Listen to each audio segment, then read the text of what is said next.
On this edition of Early Look, I'm going to be previewing the vacant featherweight title fight headlining UFC 314 April 12th in Miami, Florida between Alex Volkanovski and Diego Lopes. My name is James Lynch. If you've never watched the show before, I'm going to talk about both these gentlemen here for the next little bit. And then at the end, I'm going to give you my prediction for this title fight. Let me know in the comments after you're done watching this video what your prediction is for this title fight. Would love to have a discussion about this. Don't just give me a pick. I want to hear which way you're leaning on this fight like we normally do. Let's do a quick tail of the tape between these two. Alex Volkanovski, 26-4, Diego Lopes 26-6, 36-30, 5'6" to 5'11", 71.5 to 72 as far as the reach.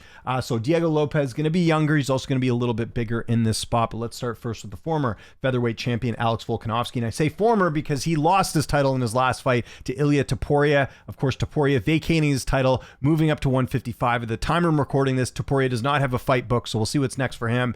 But Volkanovski getting an opportunity to reclaim his title via vacant title fight against Lopes, like I mentioned there. So Alex Volkanovski going to be in another 5-round fight here. I mentioned the record there. He's got 13 wins, 3 submissions, and 10 decisions. I mentioned it there. 36 years old.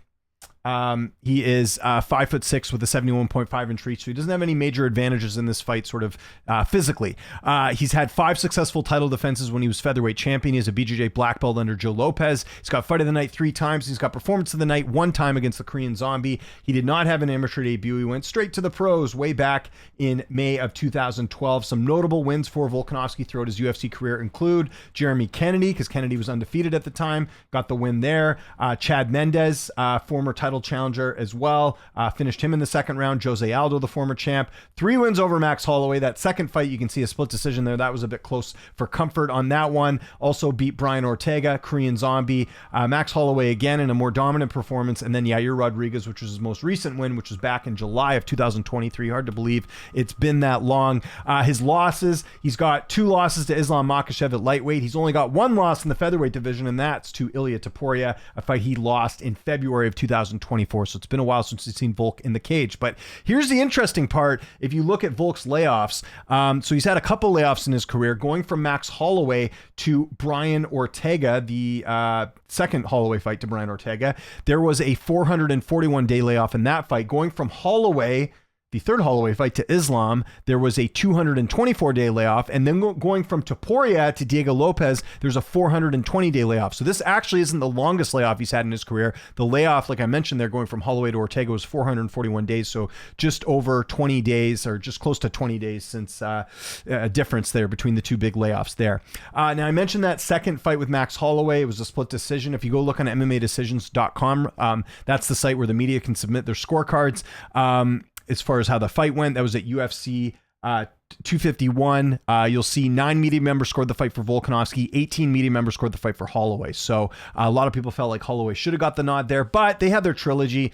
You know, Volk got the win, and he got it in dominant fashion. There was no question there. So, you know, kind of a moot point, but thought I'd mention it anyways. And then there's obviously the Islam and Volk fight that happened in February of 2023. A lot of people talk about it being a close fight. I thought Islam won. If you look on MMA decisions, the majority of media felt the same way. 23 media members scoring the fight for Islam, only 6 scoring it for Volkanovski. That was back at UFC 284. So just something to think of as well. Let's go have a look at Volk's UFC stats. You can see significant strikes landed per minute is 6.16. His striking accuracy is at 56%, so he does hit the mark more often than not. His striking defense is at 58%. He doesn't get hit a lot. That's actually fairly high. Usually when I do this show, you don't see numbers that high. His takedown average is 1.78. His takedown accuracy is at 37%. His takedown defense is at 70%. We'll see if Lopes tries to work that ground game in this fight, and his sub average is 0.2. So that's pretty much everything you need to know for Alex Volkanovski. Again, we'll see how he looks after the long layoff, again coming off that knockout loss to Ilia Topuria in his last fight. Now let's talk about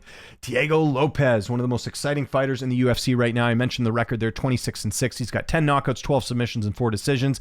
He's 30 years old. He's 5'11" with a 72.5 inch reach, so he's 6 years younger, has a 5 inch height and 1 inch reach advantage in this fight. Like Volk, he's a BJJ black belt, trains at a Brazilian Warrior Central. He's got performance of the night 2 times against Gavin Tucker and Pat Sabatini. He's got fight of the night 1 time against Movsar Voya. By the way, I just looked on his Instagram today. Looks like he's working with Austin Bashi.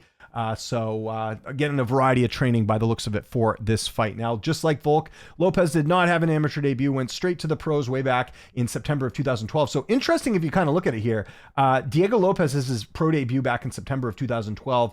Volk had the same thing, but obviously their So yeah, he had his May 2012. Lopes had his in September. So they're only a couple months apart from them actually starting their MMA career as far as the pro MMA ranks. So kind of interesting there, even though there's a 6-year age gap. So Lopes with a lot of experience.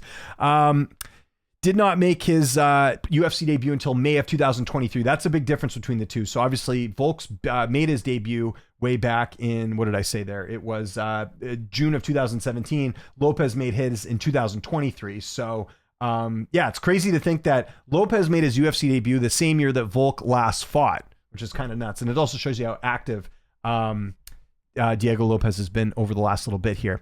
Lopes is 5-1 in the UFC. He's got 3 stoppage victories. Some notable wins include Sodiq Yusuff. He's been ranked at one point. Dan Ige's been ranked. And then obviously his last fight against Brian Ortega. The Ige fight, we know the story there. 48 hours notice. I really don't think you can take a whole lot away from that fight. I mean, for someone to fight on that little notice.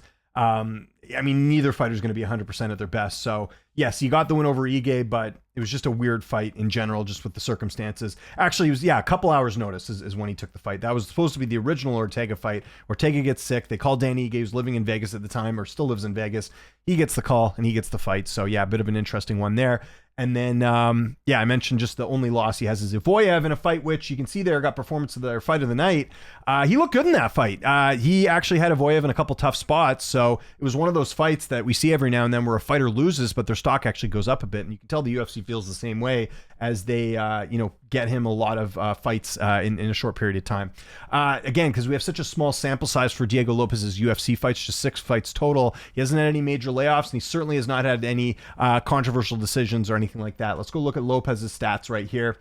So Lopes, you can see here, significant strikes landed per minute, 4.20. Striking accuracy is at 53%, so a little bit lower than Volk's. His striking defense is at 50%, so that's a lot lower than Volk. Volk's at 58%.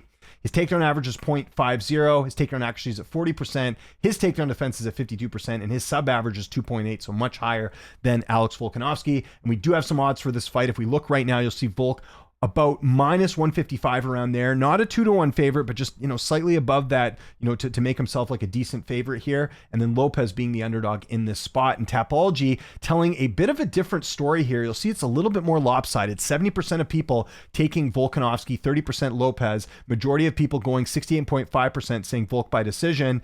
The 30% picking Lopes are going 74.9% by knockout. Okay, which way am I going on this one? This is a tough one, guys. It is.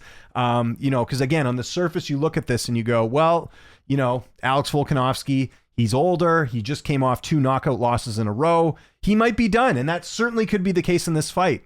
And Diego Lopes certainly has that finishing ability. But I think when it boils down to everything, I think the smart pick here, the smart move as far as predicting this fight, that's a teaser, by the way, is Alex Volkanovski by decision. That's the way I'm going on this one. Okay, now hear me out. This is why I'm going Volk by decision. So a couple of reasons. Unless Volkanovski, and this to me is the biggest factor here, unless he's slowed down significantly in this year off, unless his chin's completely done, I don't see a way he loses this fight. Those to me are the 2 biggest factors. If he's slower and Lopes is able to tag him and is faster, then Volk's going to be in a lot of trouble. Conversely, if his chin's gone, well, then, you can't beat there's so many fighters where, if their chin's gone or they're more susceptible to getting finished, it's going to be, you could fight like a really subpar opponent, but if your chin's gone, it doesn't matter. So that's the big factor in this fight. I am banking on the fact that Volk's still got a little bit left. Now, we saw this in a fight recently with Israel Adesanya where, he gets knocked out by Imavov, and clearly age and wear and tear is caught up to him. Maybe that happens here, but I think overall, you got to remember, too, that who did he get knocked out by in his last fight? Ilia Topuria, the same Ilia Topuria who knocked out Max Holloway, who had never been knocked out in his career. So, again, I would argue that Topuria has got a hell of a lot more firepower than Diego Lopes does. So that's something I'm kind of banking on. I will say, too, that prior to him getting knocked out against Ilia Topuria, there's going to be a lot of revisionist history on that fight, but I thought he was fighting quite well. I thought the fight was fairly even. I did have Topuria up before the finish, but it's not like Volk looked like he didn't belong in there. So again, that's another positive you can take away from his last fight. And I think, again, Ilia Topuria is a much, much more dangerous opponent than Diego Lopes, in my opinion. 38% of Volk's wins are by decision. That's only next to, I think he's got slightly more wins by knockout, if I'm not mistaken. Yeah, so he's got 13 wins by knockout, 10 by decision.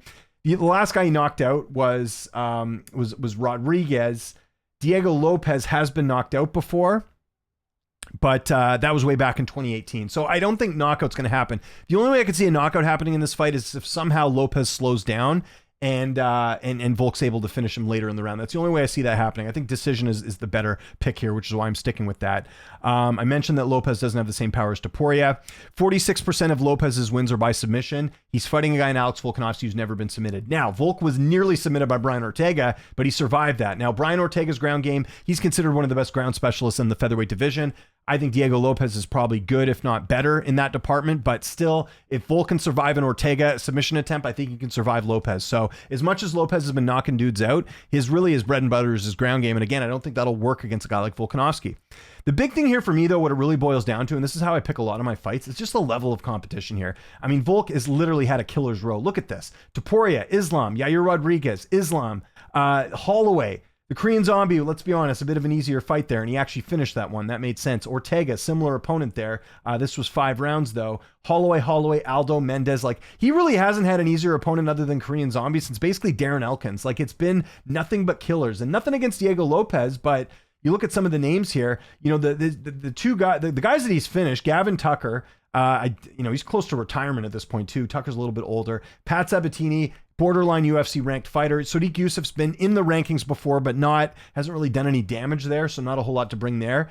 And then again, the Ige fight we can cancel out. And then it's Ortega, who I think we can all agree, like, Ortega just hasn't been the same since some of the injuries he's had and other things that have happened to him. So again, that's his best win. It wasn't a win that he even finished. Now, Lopes finishes a Brian Ortega in the first round. I might feel a little bit differently about this fight, but the fact he couldn't even finish Ortega, I think Volk's even more durable than that, unless, again, the age and the durability is caught up to him as well. So kind of what I'm getting at here, Lopes hasn't really finished a high-level opponent. Nothing against Sodiq Yusuff and Pat Sabatini and Gavin Tucker.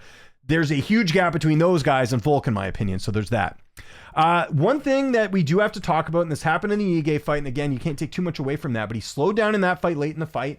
And he also slowed down against Brian Ortega. And those were 3-round fights. Now, look, you can work on your cardio and get better. That fight was back in September. Maybe there's been some time to work on that. But, you look on Lopes's record. He has had 5-round fights before.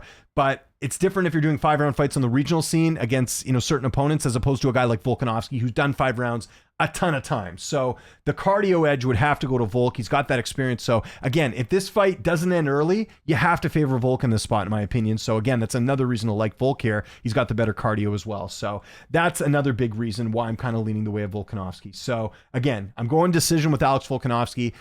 I'd say as far as like a percentage of confidence here, I'd probably go maybe 65%. I'm leaning that way with Volk as far as the confidence level. Because again, when you've got a dangerous opponent who can finish, a lot of opponents, like we've seen with Diego Lopes, there is always that. All it takes is one shot and the fight's over. So I'm kind of hoping Volk's got a little bit more left in the tank to at least get a decision victory there. So I will be looking at the decision prop as well for Volk, because he typically does win his fights that way. So I want to know in the comments which way you're leaning. What is your prediction for this fight? Let me know. Make sure you follow me on Twitter, X, Instagram, TikTok. It's all the same handle. You can see the handle there on the ticker there, at Lynch on Sports. And let me know if there's any other notable fights you guys want me to preview. I do try and get all the main events usually. But if there's another notable fight that maybe people aren't thinking of that you're interested in, just let me know in the comments if that is something you want to see previewed on here. One more time, my name is James Lynch. Hit that like button, hit the subscribe button, and hit that notification bell. Let me know your prediction in the comments. This is Early Look. I'll see you for the next edition when it comes out. And I appreciate you watching, and I'll talk to you guys soon.